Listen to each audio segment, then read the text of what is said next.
Ma femme a murmuré, je t'aime plus que dormir. À 2h30 du matin, on n'a pas fermé l'œil jusqu'au lever du soleil. C'était la meilleure nuit de mon mariage. Ça fait 9 ans qu'on est ensemble, 4 ans qu'on est mariés, 2 enfants, un crédit immobilier, des boulots qui nous vident, tout le package. La plupart du temps, on s'écroule à 22 ans, on rêve de rien parce qu'on est trop crevé pour rêver. Dimanche dernier était censé être pareil. Les enfants enfin couchés à 21h30, la vaisselle faite, tous les deux en vieux t-shirt et jogging pourri qu'on a depuis la fac. On s'est glissé dans le lit, prévoyant de regarder un épisode d'une série qu'on fait semblant de suivre et de s'écrouler avant le générique de fin. L'épisode s'est terminé à 23h07. Aucun de nous n'a attrapé la télécommande.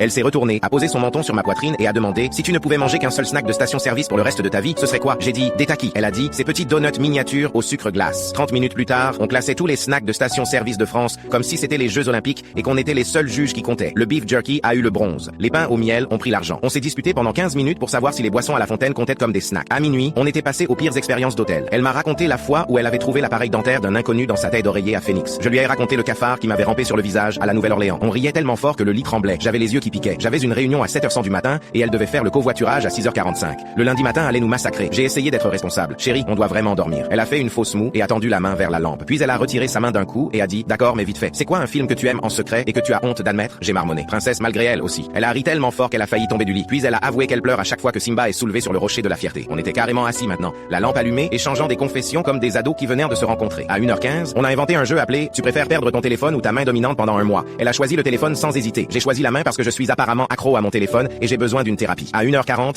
elle a demandé si les loutres se tenaient vraiment la main quand elles dorment. On a googlé. Oui. On a regardé des vidéos pendant 20 minutes. À 2h10, elle a commencé à chanter I don't want to miss a thing avec la pire imitation de Steven Tyler que j'ai jamais entendue. Je l'ai rejointe, complètement faux, beaucoup trop fort pour 2h du matin. Le chien a quitté la pièce en signe de protestation. On s'en fichait. Vers 2h30, j'ai essayé une dernière fois d'être l'adulte. Sérieusement, on va se détester demain. C'est dimanche soir. Elle m'a regardé droit dans les yeux, sans sourire, sans blague, et a murmuré je m'en fiche, je t'aime plus que dormir. Quelque chose s'est fissuré dans ma poitrine. De cette façon qui arrive quand tu te rappelles soudainement pourquoi tu as épousé quelqu'un. J'ai tiré la couverture sur nous deux comme une tente et j'ai dit d'accord, mais si on fait ça, on reste debout jusqu'au lever du soleil. Nouvelle règle. Elle a souri comme si elle venait de gagner au loto. Alors on l'a fait. On a parlé des blagues débiles qu'on a depuis 2017, du voyage qu'on veut faire quand les enfants seront plus grands, de comment son sourcil gauche fait toujours ce petit tic quand elle me taquine. Je lui ai dit des choses que je n'avais pas dites à voix haute depuis des années. Elle m'a dit des choses que je ne savais pas qu'elle portait. Pas des trucs lourds, juste des trucs vrais. Le genre de choses qu'on oublie de dire quand on est occupé à plier le linge et payer les factures et essayer de garder deux minuscules humains en vie. Le ciel dehors a commencé à devenir rose vers 5h45. Le premier oiseau a chanté à 5h58. On a finalement éteint la lampe, toujours enlacé, toujours souriant. J'ai embrassé son front et j'ai dit je comprends la chanson maintenant. Elle a murmuré, endormie. Quelle chanson? Celle d'Aerosmith. Je ne veux rien manquer non plus. Elle a serré ma main. On s'est écroulé avant 6h.